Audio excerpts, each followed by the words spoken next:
We are live, and I hope everybody's having a wonderful morning. So just as a recap, we're talking the debate of high protein versus no protein or low protein. And what does the science say? So we gave some history of how we got here today. We talked about the muscle building, Mr. Olympia, how it got started and how it influenced what we see. We talked about Edward Bernays, and he's the father of spin, how his part part of that. I'm thinking, looking at here, I think we talked about the science isn't settled, and that was slide 22. And then we Okay. went into the alkaline diet. I think we did talk about the alkaline diet. I probably Um, brought it up. We started but 22. yeah, I let's mean, it let's go wouldn't back. hurt to Let's go back. recap. Let's go back and start where it's the science is not settled. Let me share the screen here. There was an article that I posted on there by a gentleman who was arguing for the high protein diet and was saying all the different things he claims high protein does for you. Hmm. And some of that was bones, healing, weight loss. Yeah. And so anyway, I went through all the different related scientific papers that he gave.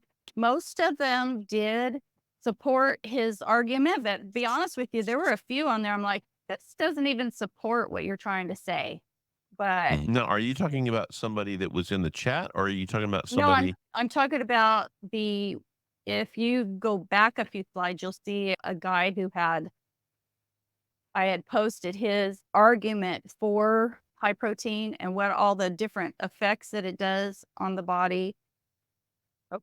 This one, he's saying basically, we had talked about what the different alkaline areas of the body. He's saying that there really is not science behind the alkaline argument for being healthy, that you need your body to be alkaline. And he was talking about how different areas of your body need different things, and which is true.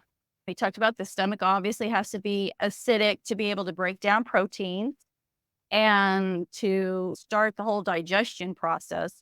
When your stomach is acidic and it can break things down, then that chyme that goes through into the small intestine creates a reaction from your gallbladder and from your pancreas to release enzymes and bile and sodium bicarbonate. And the sodium bicarbonate realkalizes so that it can go into the intestines and not burn your intestines, and you can start to absorb your nutrients. So Mhm. he's right about that. He's right about that. Where he is wrong is what is misunderstood. And we're going to go over this next week. But your kidneys should have an acid. When you urinate, it should be a little bit acidic. And he's saying that people are testing their urine to see what their body pH is. You can't test your urine to see what your body pH is because your urine should be acidic because that is where the acids are coming out from your lymphatic system. Mm. And so we'll go more into that next week. But I was just looking at his argument for an alkaline diet and saying he's wrong because he doesn't understand the lymphatic system. Your lymphatic system, maybe a little bit goes back into the bloodstream, but your blood has to stay alkaline. And the only way your body gets those acids out is through sweat, through breathing, and through your urine. So you want your urine to be a little bit acidic. And so we'll talk about So next week. what you're saying is when you pee, you want it to hurt. It shouldn't hurt. I'm Uh, teasing. but let me tell you, when people get started and they have a lot of acids in their body, then when they first start filtering correctly, they do hurt. And oftentimes they think they have a bladder or a kidney infection because it's painful. Mhm. But and then you go to the doctor and say, I have a bladder or kidney infection. And what is really happening is no, now your lymphatic system that has all those white blood cells that is carrying away the dead cells is filtering through your kidneys. And that's what you want it to do. You don't want to take a antibiotic for that because you're going to make things worse. You're going to kill off your good bacteria and then you're going to get fungus. For someone who is getting their kidneys to filter, if you're having pain like that, you want to do things like echinacea, which will kill bad bacteria, won't kill good bacteria. You want to do things like marshmallow, slippery elm. They coat the lining and protect it from those acids and keep you from hurting. But you have to get that stuff out of you. And that's the only way you can do it. Well, it'll come through your skin too. And you'll see that next week. Well, Anyway. and I think that's not to go off topic, but I think that's a very good, I don't know, segue. But talking about how, because a lot of times women get yeast infections when they take antibiotics, Yeah. and they don't really understand where that comes from and why. Because when you take an antibiotic, and this doesn't happen in men, it can, but it doesn't necessarily happen in men nearly to the degree that it does in women, Right. where when you take an antibiotic, what you're doing is you're killing off all of the good and bad bacteria, and then that causes a yeast Yeah. or fungus to grow because the good bacteria, it kills that off or eats that up. And when you do that, you're allowing it to flourish, and that's what causes that itching and horrible pain. If you may, Yeah. I've never experienced it, but Yeah. I've handed out enough Monistat 7 prescriptions to know that, yeah, it's not something that's just very pleasurable. Right. And diet has a lot to do with that. So if you're eating a lot of grain, you're eating complex carbs and your digestion is not able to break that down, okay, you're going to get fungus. Mm, That's why every diabetic has fungus. Those little skin tags, that's fungus growing out of you. mm. Okay. So, um, in diet is just as important and cleaning the systems. Everything is related. If you think that, okay, I'm having this issue, let's say a woman has uterine fibroids, okay, just dealing straight with that, you can't. You have to hit the lymphatic system. You have to take care of the hormones. Your digestion has to be right. You have to detoxify.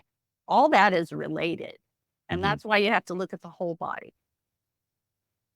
So, anyway, enough of that.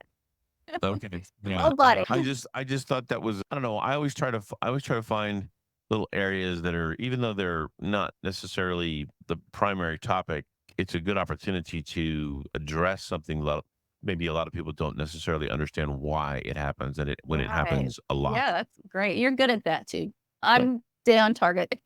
You're good yeah. about that. Yeah. And it's not, yeah, and it's not trying to get off topic. It's just trying to just add little nuggets of potentially useful information so that Right. people understand. So Yeah. anyway, All uh, right. on to the next thing. All right. Oh, here it is. This was the guy that we must have gone quite a few bets. So he's saying that high protein diet is good for muscle mass, which we know. We agree with that. Blood sugar regulation, weight management, bone health, boosts metabolism, reduces cravings, reduces blood pressure.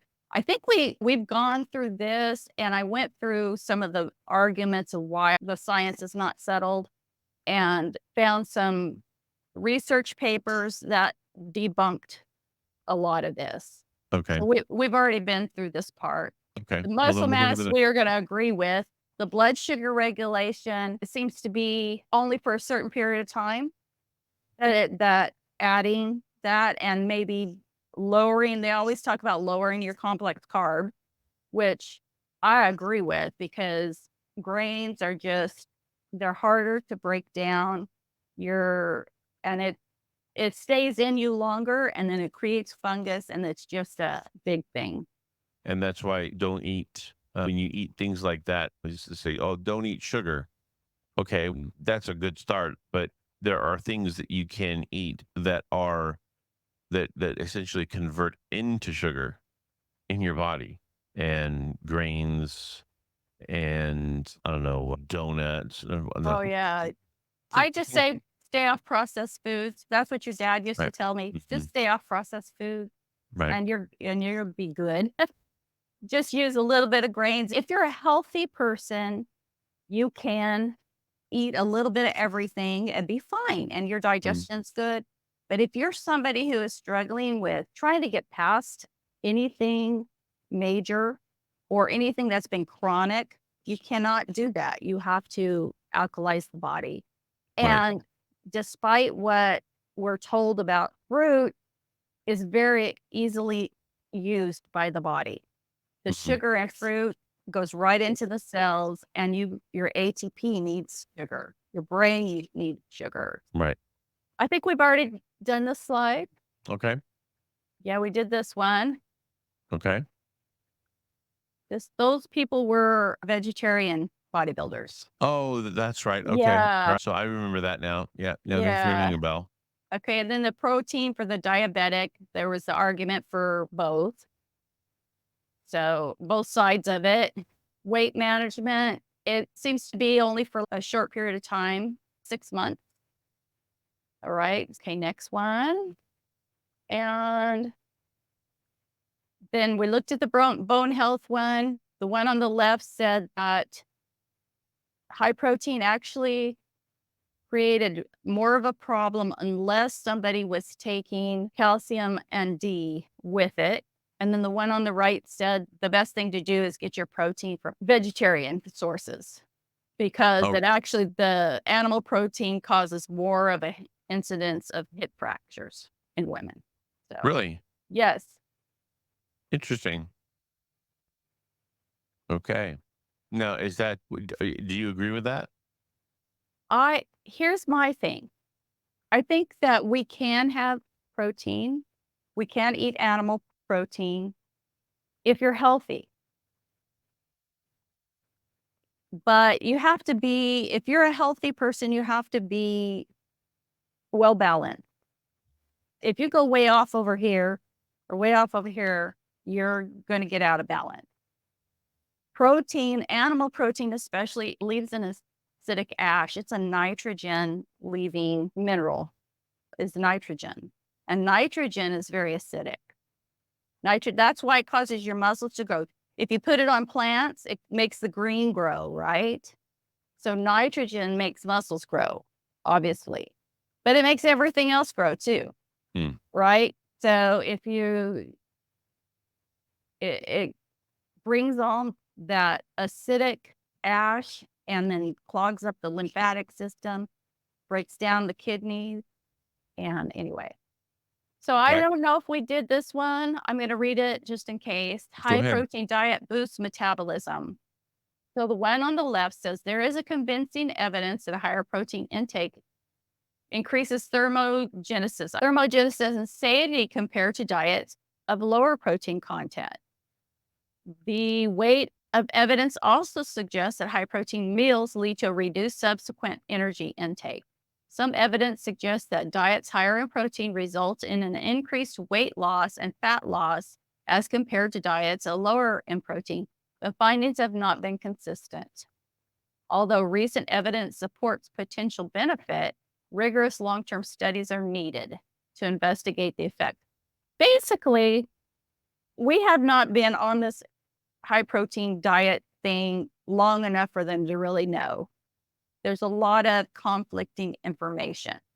And then on the one on the right was talking about the gluconeogenesis, basically saying that if you stay on high protein forever, your body finds a way to create sugar because you have to have sugar Right. to run your ATP. That was, and I remember my dad talking about people who, if they only do protein, like they're protein heavy, that their body still finds a way to do like insulin. You still get an insulin response Yeah. regardless because your body has to, you need it and it has to find a way to do it. Exactly. So that's why if somebody's starving, they're gonna use their sugar reserves, and they're gonna use their fat reserves, and then they start breaking down muscle because your body is using that for energy. That's why you see it in that progression. Okay. Okay, next. I'm basically going over everything, the argument that the guy made for all the high protein. And I was figuring if he's thinking that, it's probably what other people are thinking. So let's look at, does science back up what he's talking about? Does it improve Mm, blood pressure?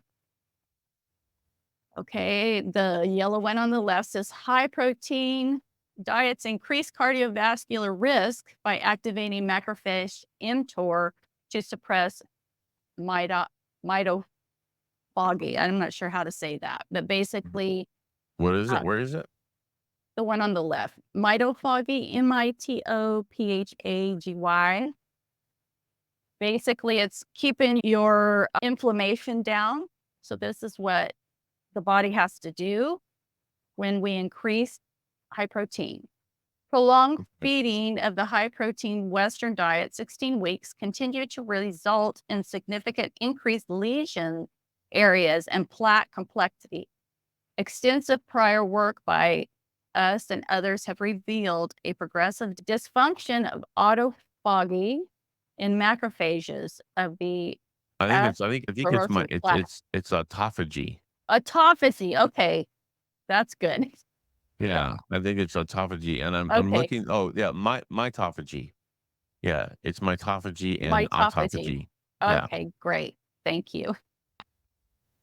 In macrophages of the atherosclerotic plaque, basically the lining of your vessel. atherosclerosis and atherosclerotic. That's basically Like, that's plaque within the vascular system. yes, the vessels. In adherent handling of cytotoxic protein aggregation, inflammation signals, and lipids. They're saying that when you have high protein diets, your body's fighting this inflammation because the plaque wants to build up on the Mm. lining of the vessels. Now, let me just say too that none of these talked about whether you're talking about farm raised, organic, free range, no vaccines, no all that versus commercial. There is no distinction. So we don't even know what the effects of one versus the other is. And then on the right, the red, it says effects of high protein diets on body weight, glycemic control, blood lipids, and blood pressure in type 2 diabetes, meta-analysis of randomized control.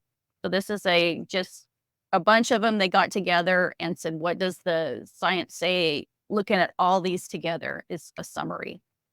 In summary, high protein diets within 6 months may have some beneficial effects on weight loss, A1C level, and blood pressure in patients with type 2 diabetes. However, considering the limitations mentioned above, these findings are inconclusive and need to be confirmed in further investigation. So just further showing that we really don't know what the science says because Mhm. we have not had any really good controlled studies, long period studies. All right. Right next. All right. High protein on I thought cholesterol. that looks like we're in You don't Halloween. like you don't like orange? Halloween. I don't know. It reminds me of the San Francisco Giants. Yeah, if you that's yeah, it's a joke. Okay. All right. High protein on cholesterol. High protein diets are associated with higher HDL, which is considered to be the good cholesterol. The good Or cholesterol. high density lipoproteins is what that stands for. Right. So it's associated with higher HDL and lower body mass index, BMI, that's what it stands for, and waist circumference in US adults.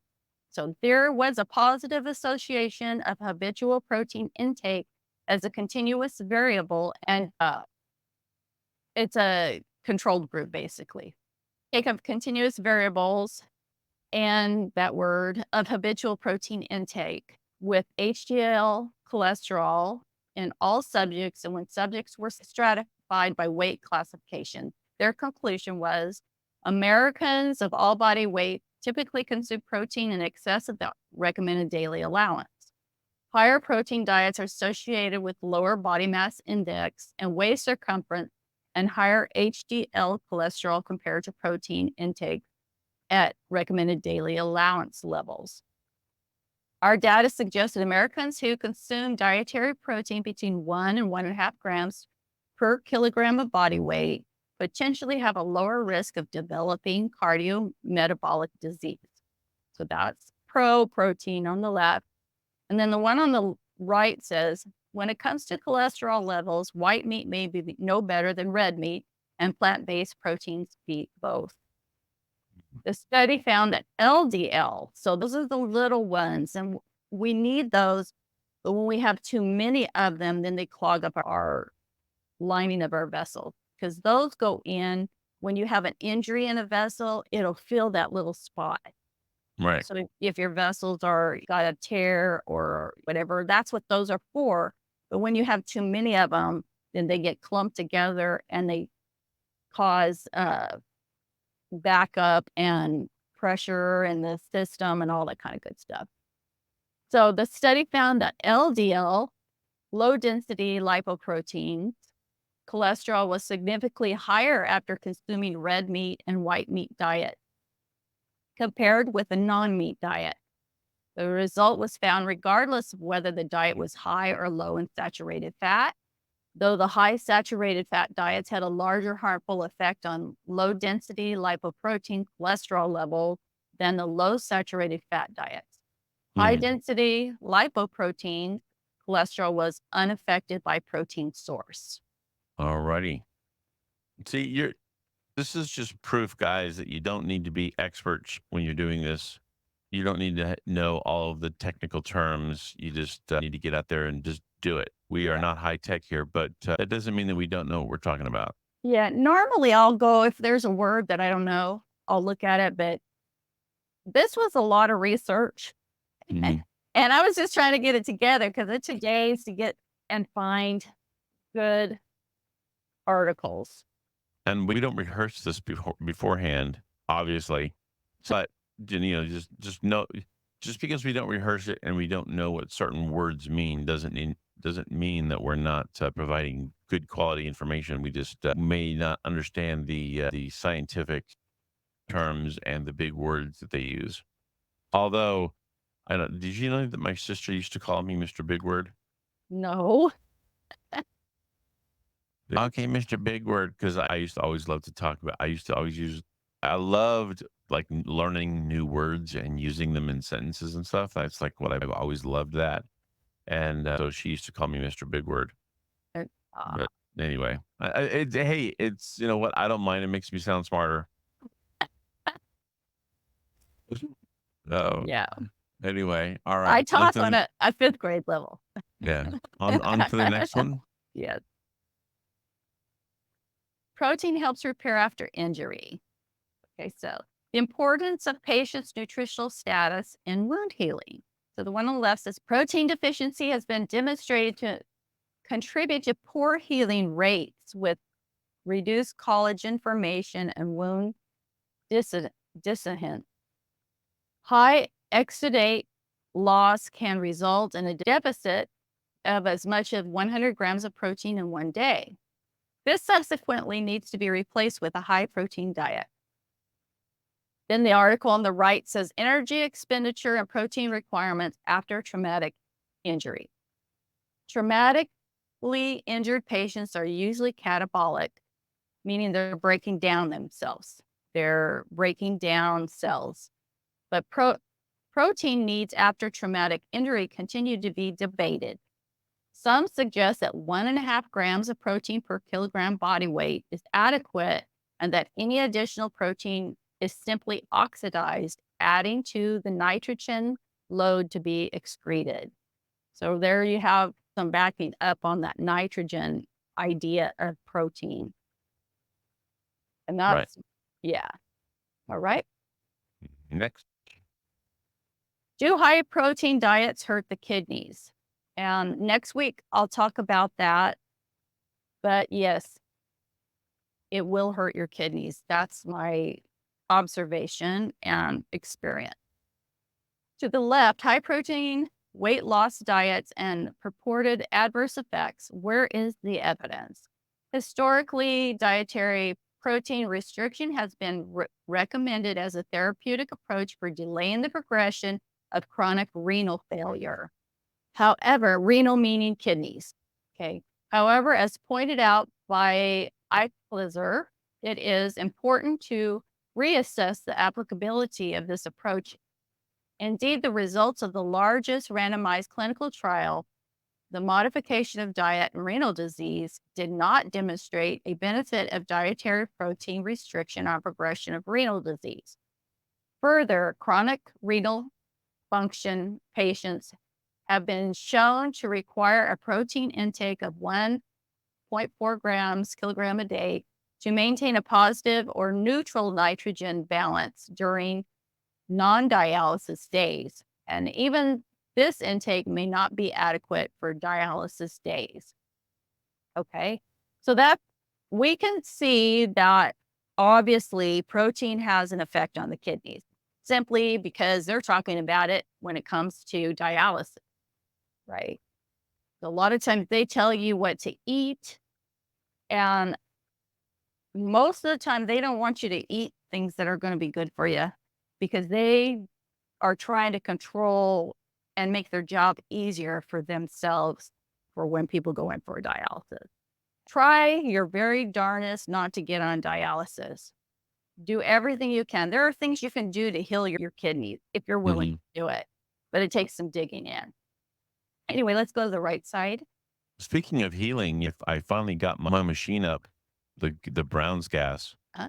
I finally got that working. It was a little bit, not that it was hard, but I made a few mistakes along the way, and but I got it working, and I've been breathing anywhere from 35 to 30 minutes to an hour in the morning, and then again in the afternoon. Let me know. I haven't noticed anything, but yet, but that's not something that you're gonna, as I understand it, No, you probably aren't gonna notice anything immediately.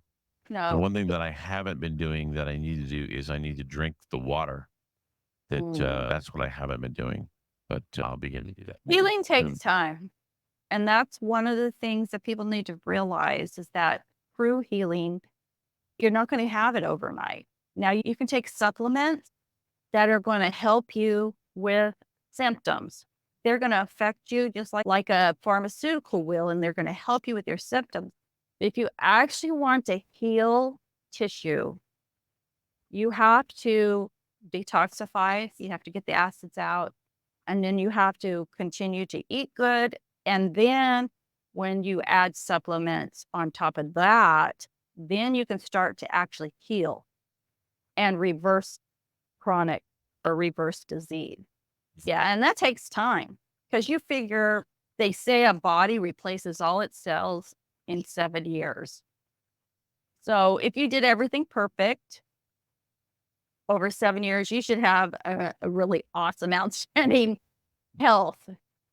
So it takes time. It's not an overnight thing, but it's so worth it if a person wants to live longer and have better quality of life. Anyway, Yes, I agree. anyway. Okay, so on the right side, it says the effects of high protein diets on kidney health and longevity.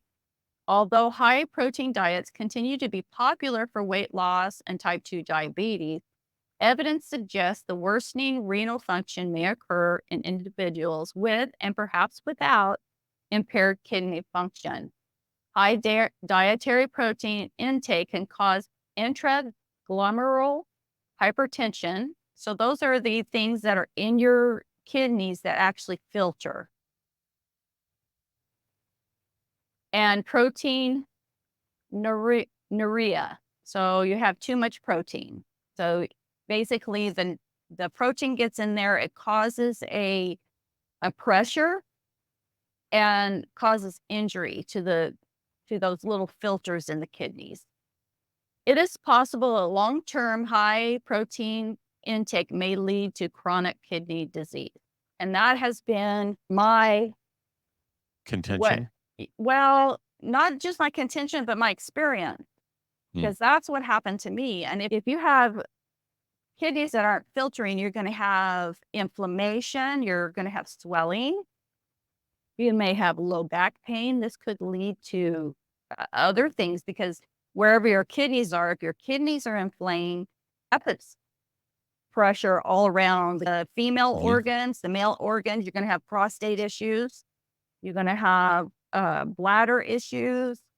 You may have degenerative disc in your low back because everything works together. And as we're going to see next week, it's all part of the lymphatic system. So it has to be draining to be able, Mhm. you have to have healthy kidneys to have a healthy lymphatic system. And lymphatic, we'll talk about what that does next week. It's Okay. very important. It's very often overlooked. Okay, next slide. The nutritional benefit of higher welfare animal products. So okay, I went and I looked for studies comparing the two types of animal products, either commercially raised or free range good ones. And so this was a summary. It was actually it's a passion food business. It's an article. It's not a scientific study. I could not find any scientific studies that compared the two. The two between what the I couldn't find any studies that compared between commercially raised animals and free range. I mm. couldn't find that. But look, this Do is you what have I access? Do you pay for access to like PubMed? PubMed is free. Okay, I thought PubMed charged. Nope, PubMed is free. And here's the thing, PubMed is basically a United States kind of thing.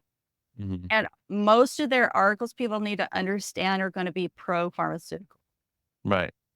They're going to be pro pharmaceutical. If you really want good, unbiased scientific studies, you have to go outside the United States to Yeah. other countries. Like, I can't think of the name of the country. Russia? Maybe Russia. I don't know. I don't know of any studies that I've ever seen that came from Russia, but you can get some from China. You can get one from India. India? Mm. Yeah, places like that. Places There's that a are use a lot of herbs. Those countries that are known for their herbs and things, they do right. studies on them where you aren't going to find that in the United States. No, They no, no. do them here. They do them here, but what they end up saying at the end, everything is inconclusive. Mm. You have to read the study all the way through to understand what they did and base your own judgment on what is in there because their conclusions will never be pro. Yeah, they use word salad to make to confuse the hell out of you, and it may come out as pro, it may actually come out as anti-pharmaceutical, but the word salad is makes it appear as though that it's not. Yeah. Anyway, this So study. you really Well, have to understand what you're doing, and they do that at the they'll write something at a basically a language that somebody who's reading at a 5th grade, 6th grade level can't understand, and I don't understand what this means. yeah. And that's sad, but Well, who has time to that's why this took me so long to do. Who has mhm, time to sit and go read all these studies? right. There's a That's why question that doctors don't have it. Yeah. yeah, there's a question in the chat. It says, "How do you get the kidneys to heal?" Okay, so we'll talk about that more next week, but there are kidney herbs, there are kidney glandulars, and those help really well. You have to quit attacking the kidneys with high protein though. If your kidneys are not functioning and you're eating high protein, you eat one protein meal, it'll stop your kidneys from filtering. Mhm. And you can check that by checking your urine. You can check that. Some people with kidneys that are not functioning well, if you eat any protein, you will have back pain. Your kidneys will hurt within like 10 minutes Mm, and you can feel it. But yeah, you can heal. You have to alkalize the body and then use herbs to help heal. And your kidneys will heal. Mine did. I still use kidney herbs. I still use because get off track sometimes. We all get off track. or you go on vacation or you are with other people, you go to someone else's home and you can't eat like you normally would. So There's I'm just looking here, just random here, kidney.org, which herbal supplements, see, which herbal supplements have, I think there was one that was like, was it Burberry? berberine, No, there was, hold on. horsetail is really good. Horsetail is a good one. Uva ursi is good. Echinacea is good to help clean and keep the walls clean. I had Herb Farm. If you go to my full script, if anybody is looking for anything and they go to my full script and they set up an account, I have a list of favorites and I have different categories and I have one for the urinary, the kidneys, and I have my favorite ones. And on top of the list of that is going to be the Herb Farm urinary formula. Mm. And it has horsetail in it. It's one of them. And one reason why I like horsetail is because it helps you grow your hair back too. Hmm.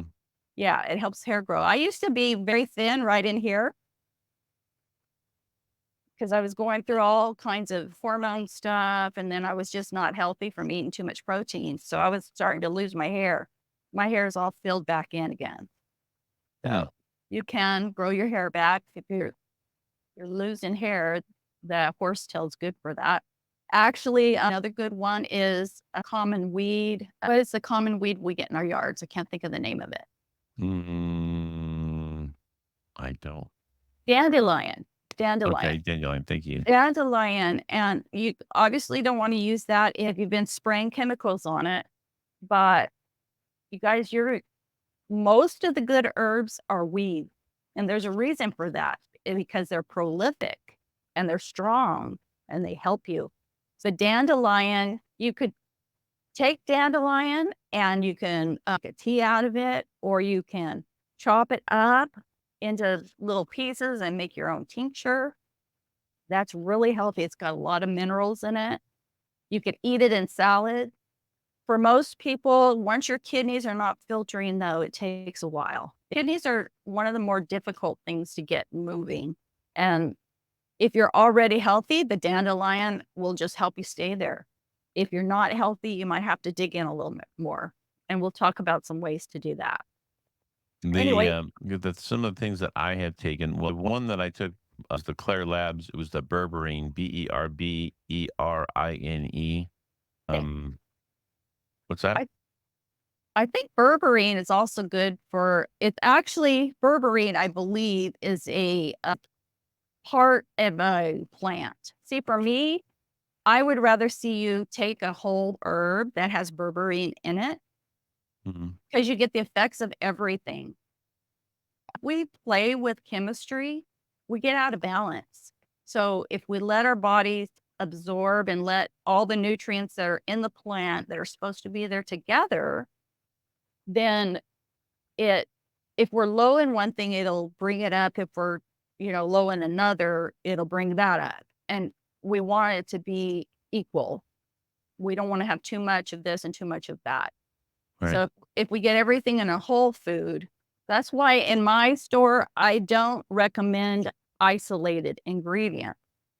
People can look for them and they can buy them through the store, but I won't recommend them personally because I don't think they're good for you. Do you have to give out your link to that, or is that something that you only give out when people come to like see you? No, anybody can use my link. They save money too. You'll save 15%. I think you get an extra 5% when on your first order, but you'll always save 15% if you buy from me. And What is your link? uh, let me see, I have to. Okay, let me get it real quick here. I got it. And I want to do it now while it's on the tip of our tongues, as opposed to saying that we'll do it later and then we forget. Okay, here it is. Copy. And for those of you who don't know, she's talking about. There's a place out there for healthcare practitioners where they can sell products that are exclusively for the healthcare practitioner market, and you have to have this link in order to buy them. I And can then make recommendations for people there too. So if they're right, yeah, so when people come to me, then I can make recommendations. And if you're actually one of my client, I give you a little bit more of a discount. But right. everybody gets at least 15%. So while you're doing that, I'll read this article. The study summarized the findings of several studies and found that free range chickens, trout, beef, pork, and lamb all had higher levels of omega 3 fatty acids and lower omega 6 fatty acids. The meats had lower fat content in general. They had higher levels of E, iron, and beta carotene.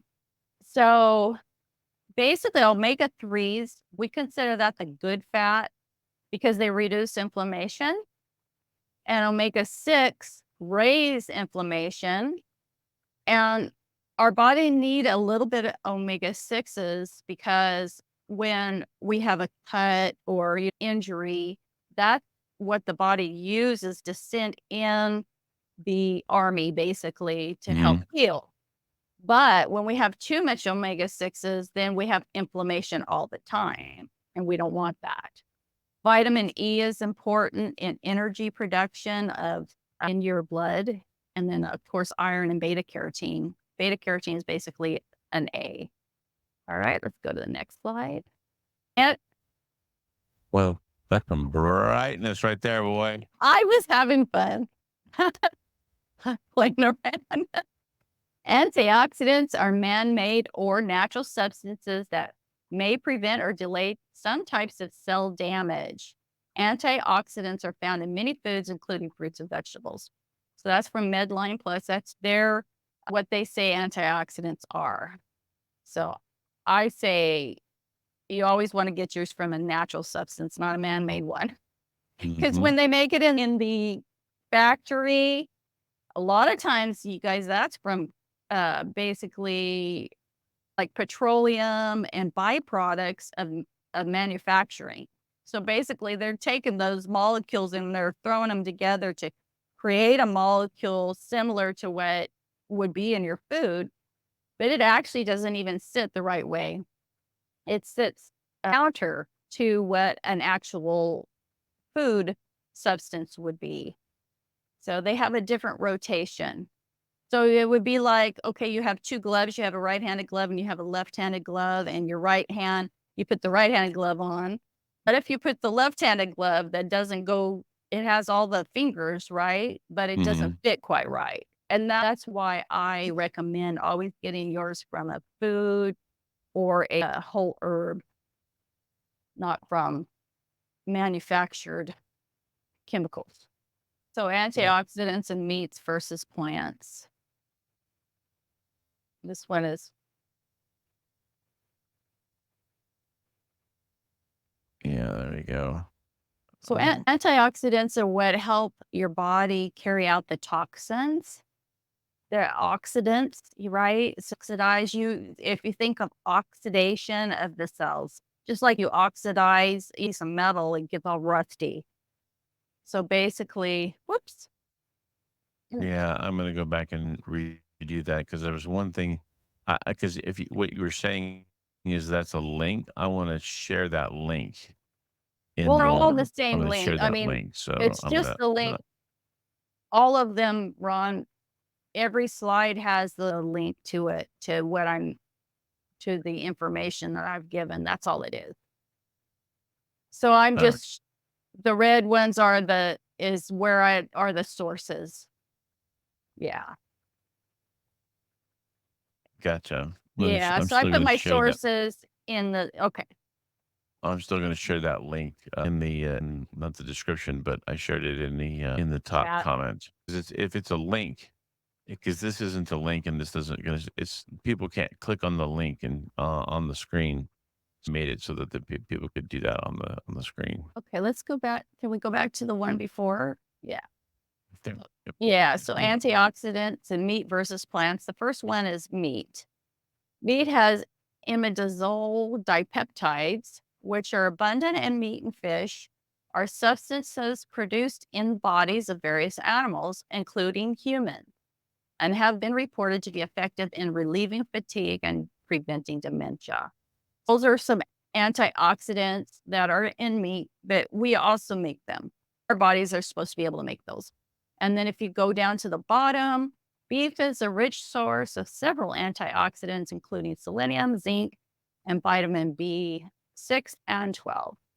So the next one's going to talk about plants. Plants contain many natural compounds that have antioxidant activity.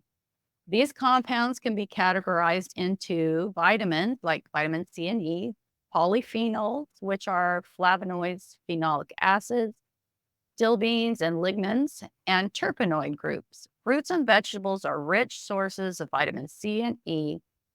Vitamins in plants act as primary antioxidant substances. Vitamin E acts as an essential lipid-soluble antioxidant, while vitamin C protects against oxidative stress, induced cellular damage. So basically, your plants are going to be a much better source of antioxidant because they have all these different things going on. Right. Of course, I don't know if meat has ever been really broken down and tested, but we do know that they are in plants. We do Mhm. know that plants have them. Okay, next one. All Next right. slide. Okay, this one is a lady, ecologist who wrote an article. She was basically claiming that this information is no longer viable because cancer cells create their own acids, was her argument. But back in the late 1870s, a scientist named Marceline Berthelot named the bomb calorimeter to study the amount of heat produced or absorbed during chemical reactions. This machine consisted of a cylinder-shaped chamber, pressurized oxygen, and a small amount of water. Berthelot would take various food substances, fruits, vegetables, meats, etc., and incinerate them within this device, which turned the item into an ash-type substance. When this ash was mixed with water, Berthelot was able to check the pH of each item.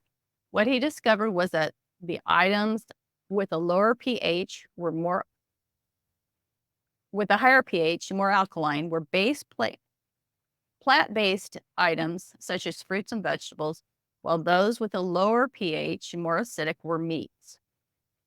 So that's where we get the idea that if you eat certain foods and your body metabolizes them and creates a combustion, that some things create a higher pH in the system from their ash content than others.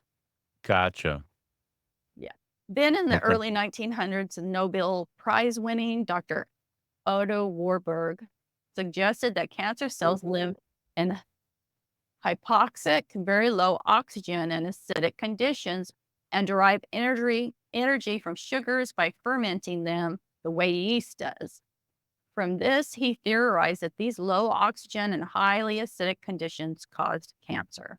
He was arguing that that's not true, that these cancer cells themselves create acid. My theory, and I think it's true, just kind of in the place for me as I was finishing my schooling and I ran across Dr. Robert Morse, who had studied with the man who had written a couple of my textbooks. Dr. Morse had worked in hospitals. He has, I think, a PhD in biochemistry. And when I was getting to the end of my schooling and I ran across him, because I was looking for how to look in the iris of the eye, because that was my last course I was taking. And I was looking for someone to help me with this because I had a textbook basically. So I found him, found out that he had worked with the guy who actually wrote the textbook. And he started explaining the great lymphatic system and how acids actually work in the body and how it's actually the acids that are breaking down the tissues. So what you have is destruction of tissue what the medical community calls cancer. Hmm. Okay, so as you get more and more of these acids that are filling in the interstitial tissue, which we're going to talk about next week, it breaks down the tissue. And if it's not coming out, you're getting bigger and bigger and more destruction and more destruction. And that's what he says is cancer. I tend to think that he's right simply because of how it worked for me, just going on fruit, fruit and raw diet and working on my lymphatic system and getting my kidneys moving. And so I think we look at some information, as in these two examples, and we base our theory, our best theories that we have, and we try to work with that. And sometimes later you get more information and you find more. So anyway, Gotcha. Okay. okay. So Next slide. yes, we're almost done, I think. Almost done. Here he is. This is just the guy, Dr. Otto Warburg, who won a Nobel Prize for proving that cancer cannot survive in an alkaline, oxygen-rich environment. Now, it may be that cancer can't survive, or could it be that it won't grow in an alkaline environment because it's a healthy environment? Hmm. So, what we have to quit thinking is like cancer is just something that jumps on us, or something that just happens to happen to us. Cancer is caused because we're not healthy. If cancer is what they call it. When our bodies are healthy, we don't get that. Right. So the whole thing is, let's get the body healthy. Well, that's And kind of funny thing is that's basically our family. We've dealt quite a bit with cancer, Mhm. and he was big into that as a result of my sister, Right. and he was very big on the Kangen water, the alkaline water. Mhm. He never really had an opportunity to really delve into the LiveO2, which is what I'm involved with. But I know that had he had LiveO2, he probably would have jumped at that, especially for both my sister and for my other aunt, for my aunt Linda, my mom's sister Linda. Mhm. But they say that cancer cannot survive in an oxygen-rich environment. Yeah. So how do you do that? You eat your fruits and your vegetables and you get your lymphatic system moving. You get Well, those acids out.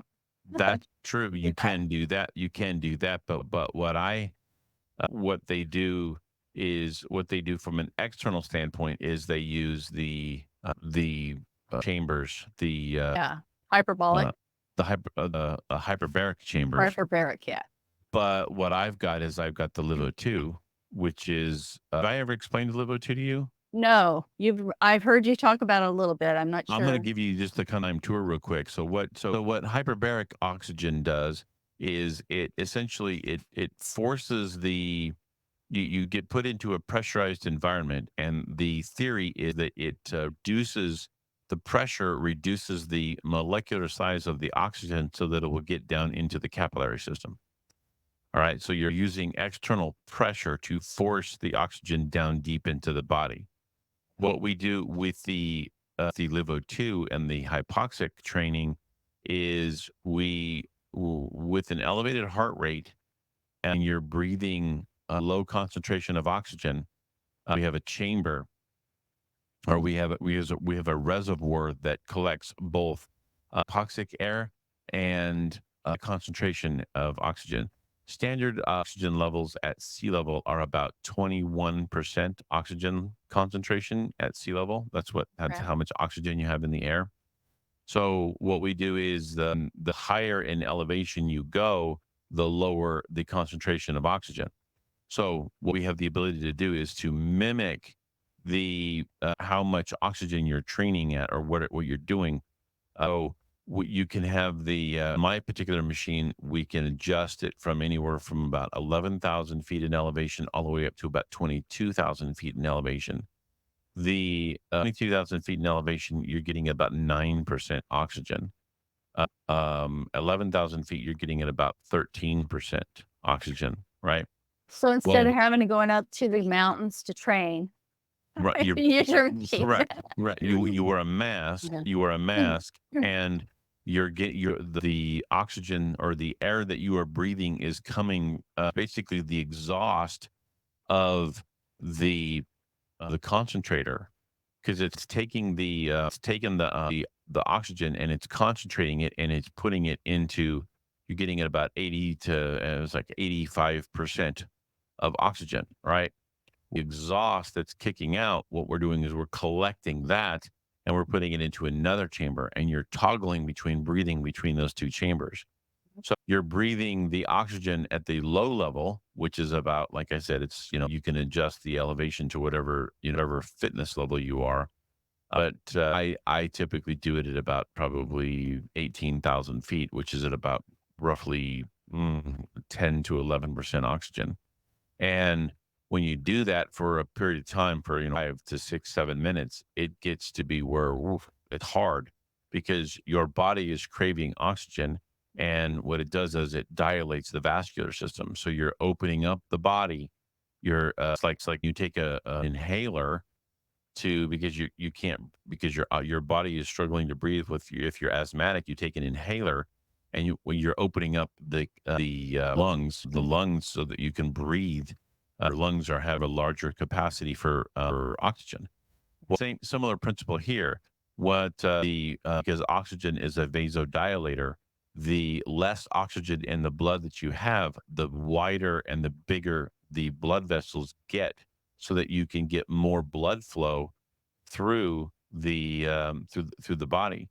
Because if the oxygen concentration in the blood is minimal, then your body is going to compensate by opening up the vascular system so that you can get more blood flow, so that you can get more oxygen or whatever oxygen you can get out of the blood. What we're doing is that we're maximizing the dilation of the vascular system. And then when you get to that point where you just can't go anymore, then we toggle the switch up, and now you're getting 88 to 85 to 88% of oxygen in a completely dilated vascular system. So instead of using pressure to force this oxygen into the capillary system, you're opening up the vascular system, and then you're flooding the body with high concentration of oxygen. And then so you're using more of a vacuum system to draw the oxygen down into the deep tissue, as opposed to using pressure to force it down in. Mhm. And when you do that, it's like almost instantaneous, where you get rid of, like, almost gets rid of brain fog instantly. Mm.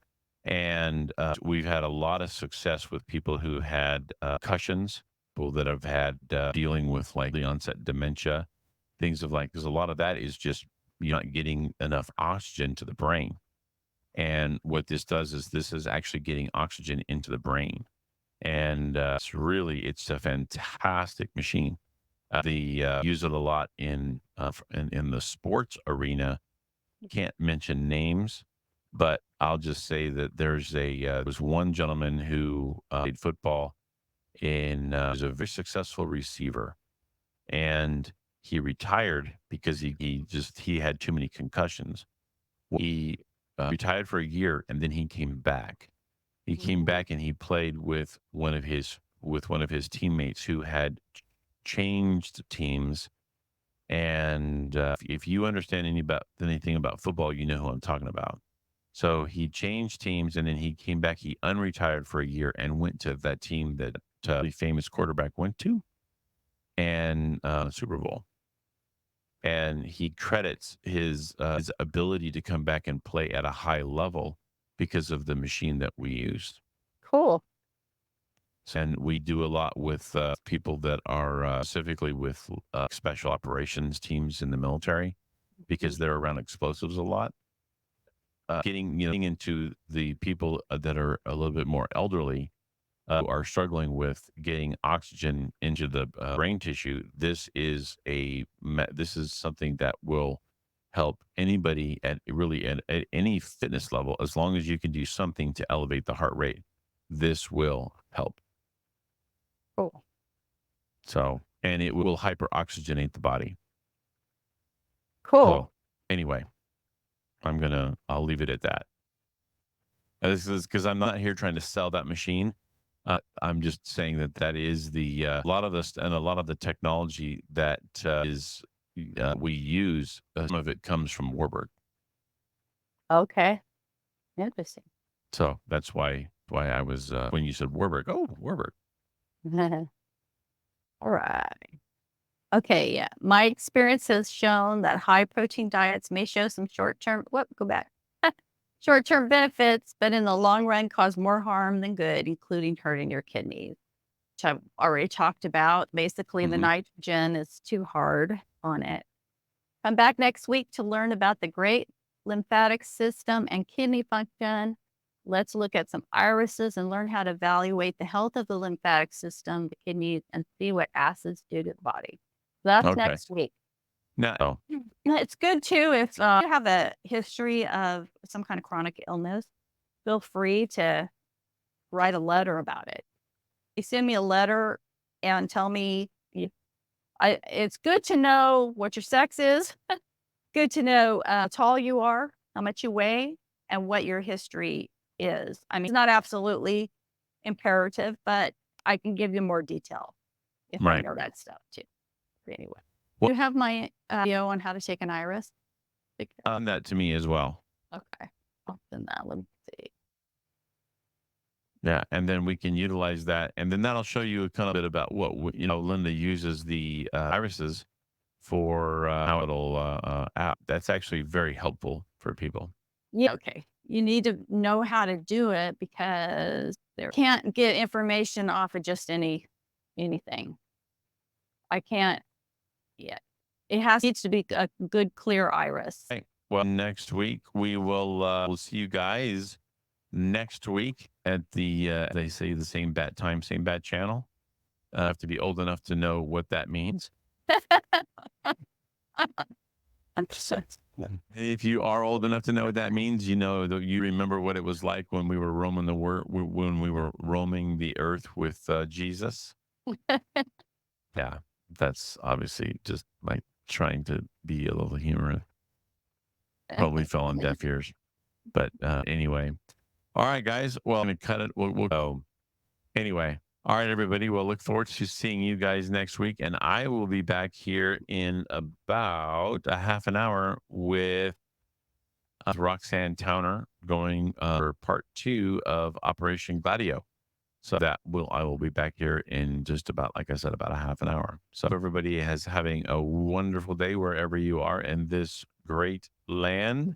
And we will wish a wonderful afternoon. And we will see you guys back here in about a half an hour.